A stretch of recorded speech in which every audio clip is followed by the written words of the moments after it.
Treasure Island by Robert Louis Stevenson. Chapter 10. The Voyage. All that night we were in a great bustle getting things stowed in their place, and boatfuls of the squire's friends, Mr. Blandley and the like, coming off to wish him a good voyage and a safe return. We never had a night at the Admiral Benbow when I had half the work, and I was dog-tired when, a little before dawn, the boatswain sounded his pipe and the crew began to man the capstan bars. I might have been twice as weary, yet I would not have left the deck, all was so new and interesting to me. The brief commands, the shrill note of the whistle, the men bustling to their places in the glimmer of the ship's lanterns. "Now, Barbecue, tip us a stave!" cried one voice. "The old one!" cried another. "Aye, aye, mates!" said Long John, who was standing by, with his crutch under his arm, and at once broke out in the air and words I knew so well. 50 men on the dead man's chest. And then the whole crew bore chorus. Yo ho ho and a bottle of rum. And at the third ho drove the bars before them with a will.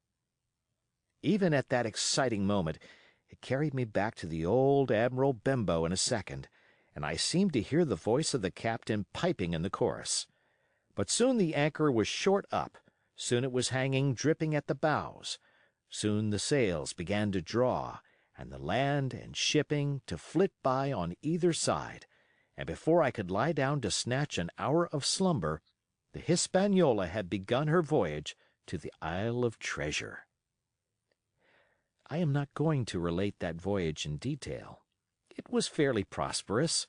The ship proved to be a good ship, the crew were capable seamen, and the captain thoroughly understood his business.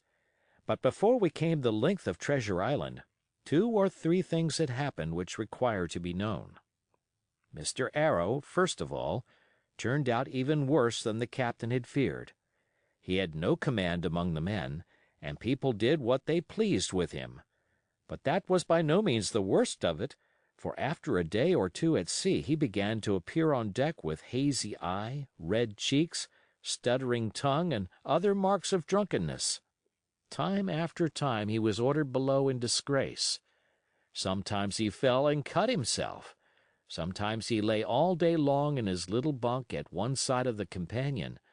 Sometimes for a day or 2 he would be almost sober and attend to his work at least passably. In the meantime, we could never make out where he got the drink. That was the ship's mystery. Watch him as we pleased, we could do nothing to solve it. And when we asked him to his face, he would only laugh if he were drunk, and if he were sober, deny solemnly that he had ever tasted anything but water. He was not only useless as an officer and a bad influence amongst the men, but it was plain that at this rate he must soon kill himself outright, so nobody was much surprised, nor very sorry, when one dark night, with a head sea, he disappeared entirely and was seen no more. "Overboard," said the captain. "Well, gentlemen, that saves the trouble of putting him in irons." But there we were, without a mate, and it was necessary, of course, to advance one of the men. The boatswain, Job Anderson, was the likeliest man aboard, and though he kept his old title, he served in a way as mate. Mr. Trelawney had followed the sea, and his knowledge made him very useful, for he often took a watch himself in easy weather. And the coxswain, Israel Hands, was a careful, wily, old, experienced seaman, who could be trusted at a pinch with almost anything. He was a great confidant of Long John Silver, and so the mention of his name leads me on to speak of our ship's cook, Barbecue, as the men called him. Aboard ship he carried his crutch by a lanyard round his neck, to have both hands as free as possible. It was something to see him wedge the foot of the crutch against the bulkhead, and propping against it, yielding to every movement of the ship, get on with his cooking like someone safe ashore. Still more strange was it to see him in the heaviest of weather cross the deck.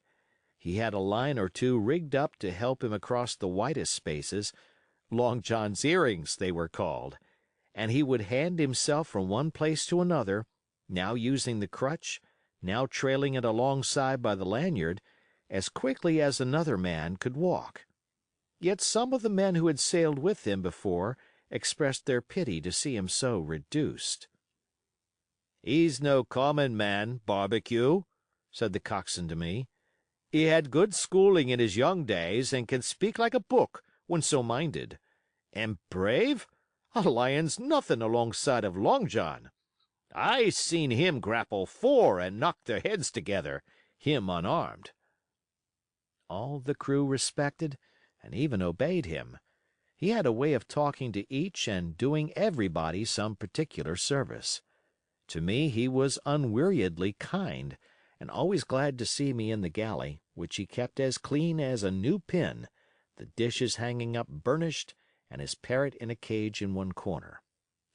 "Come away, Hawkins," he would say. "Come and have a yarn with John. Nobody more welcome than yourself, my son. Sit you down and hear the news. Here's Captain Flint. I call my parrot Captain Flint after the famous buccaneer. Here's Captain Flint predicting success to our voyage. Wasn't you, Captain?" And the parrot would say with great rapidity, "Paces of 8, paces of 8, paces of 8," till you wondered that it was not out of breath, or till John threw his handkerchief over the cage. "Now, that bird," he would say, "is maybe 200 years old, Hawkins. They live forever, mostly, and if anybody's seen more wickedness, it must be the devil himself. She sailed with England, the great Captain England, the pirate. She's been at Madagascar, and at Malabar, and Surinam, and Providence, and Portobello. She was at the fishing up of the wrecked plate ships. It's there she learned pieces of 8, and little wonder. 350,000 of 'em, Hawkins. She was at the boarding of the Viceroy of the Indies out of Goa, she was, and to look at her you would think she was a babby. But you smelt powder, didn't you, Captain?" "Stand by to go about," the parrot would scream. "Ah, she's a handsome craft, she is," the cook would say, and give her sugar from his pocket, and then the bird would peck at the bars and swear straight on, passing belief for wickedness. "There," John would add, "you can't touch pitch and not be mucked, lad. There's this poor old innocent bird o' mine swearing blue fire, and none the wiser you may lay to that. She would swear the same, in a manner of speaking, before Chaplin." And John would touch his forelock with a solemn way he had that made me think he was the best of men. In the meantime, the squire and Captain Smollett were still on pretty distant terms with one another. The squire made no bones about the matter. He despised the captain. The captain, on his part, never spoke but when he was spoken to, and then sharp and short and dry, and not a word wasted. He owned, when driven into a corner, that he seemed to have been wrong about the crew, that some of them were as brisk as he wanted to see, and all had behaved fairly well. As for the ship, he had taken a downright fancy to her. "She'll lie a point nearer the wind than a man has a right to expect of his own married wife, sir. But," he would add, "all I say is we're not home again, and I don't like the cruise." The squire, at this, would turn away and march up and down the deck, chin in air.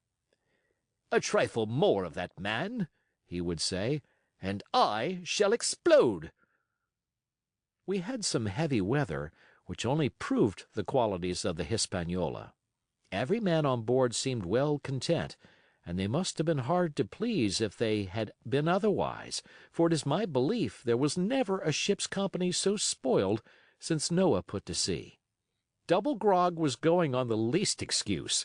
There was duff on odd days, as, for instance, if the squire heard it was any man's birthday, and always a barrel of apples standing broached in the waist for anyone to help himself that had a fancy.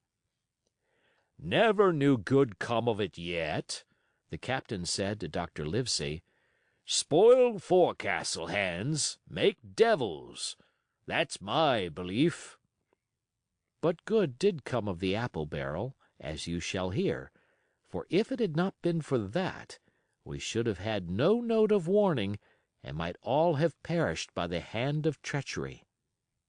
This was how it came about. We had run up the trades to get the wind of the island we were after. I am not allowed to be more plain. And now we were running down for it with a bright lookout day and night.